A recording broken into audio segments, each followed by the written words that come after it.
Subscribe करें और दबाएं बेल आइकन ताकि कोई खबर रह न जाए। और नाज़रीन, आपको बताएं, अमेरिका की साउथ वेस्ट एयरलाइंस के मुसाफिर त्यारे के इंजन में आग लग गई। आग लगने के बाद त्यारे को हंगामी लैंडिंग करना पड़ी। ये त्यारा अमेरिकी रियासत टेक्सास से मैक्सिको के शहर कैंकन जा रहा था। ये वाक़या 15 अगस्त को पेश आया। उड़ान बढ़ने के कुछ ही देर बाद फनी खराबी की वजह से इंजन में आग लगी और त्यारा ह्यूस्टन के पी हाबी एयरपोर्ट पर लैंड कर गया।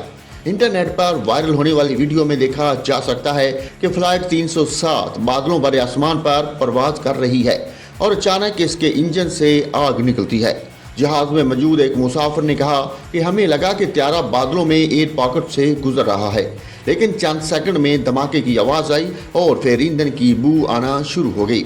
मुसाफिर त्यारा फिजा में 27 मिनट रहने के बाद कामयाबी के साथ लैंड कर गया।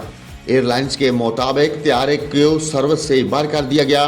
तमाम मुसाफिरों को दूसरे त्यारों से मैक्सिको रवाना किया गया।